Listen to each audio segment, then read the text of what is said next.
ओम श्री साईनाथाय नमः. महाराष्ट्रातील एका छोट्याशा गावात एक फकीर आला. ना त्याच्याकडे संपत्ती होती, ना मोठा परिवार, ना राजवाडा, पण त्याच्याकडे होते असंख्य भक्तांच्या जीवनाला प्रकाश देणारे दिव्य प्रेम.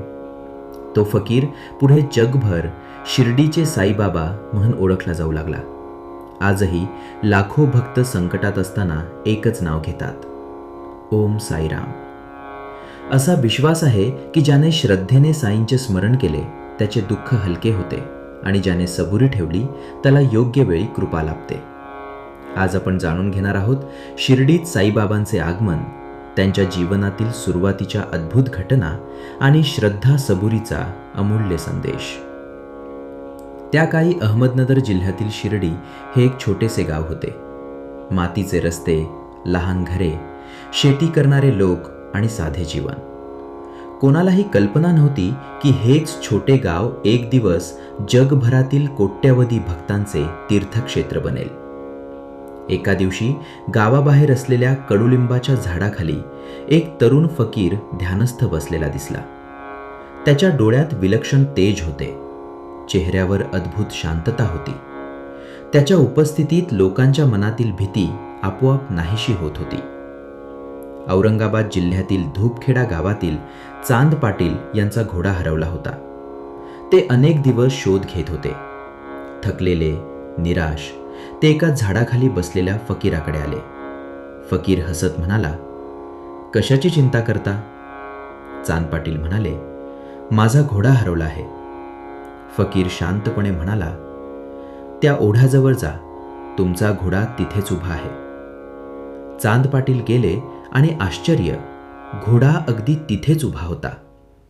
त्यांना आश्चर्याचा धक्का बसला. ते परत आले. फकीराने जमिनीत चिमटा मारला, अंगार निर्माण झाला. पुन्हा जमिनीत काठी खुपसली, पाणी बाहेर आले. त्यांनी चिलम पेटवली. चांद पाटील स्तब्ध झाले. त्यांच्या मनात खात्री झाली, हा सामान्य मनुष्य नाही. काही दिवसांनी चांद पाटील यांच्या नातेवाईकांचे लग्न होते. लग्नाची वरात शिर्डीकडे निघाली. त्यांनी त्या फकीरालाही सोबत येण्याची विनंती केली. फकीर शांतपणे तयार झाला. शिर्डीत वरात पोहोचली. गावातील खंडोबा मंदिराजवळ म्हाळसापती नावाचे पुजारी उभे होते. फकीराला पाहताच त्यांच्या तोंडून सहज शब्द बाहेर पडले, या साई. त्या एका शब्दाने इतिहास घडला. त्या दिवसापासून तो दिव्य फकीर संपूर्ण जगात साईबाबा या नावाने ओळखला जाऊ लागला. साईबाबांनी राहण्यासाठी जुनी, मोडकळीस आलेली मशीद निवडली. नंतर तीच मशीद द्वारकामाई म्हणून प्रसिद्ध झाली. तेथे सतत धुनी प्रज्वलित असे. त्या धुनीतील उदी आजही लाखो भक्तांसाठी आशीर्वाद मानली जाते. गरीब, श्रीमंत, हिंदू, मुस्लिम सर्वांना समान प्रेम मिळत असे. साई म्हणत, ईश्वर एक आहे. साईबाबांनी कधी मोठे उपदेश केले नाहीत.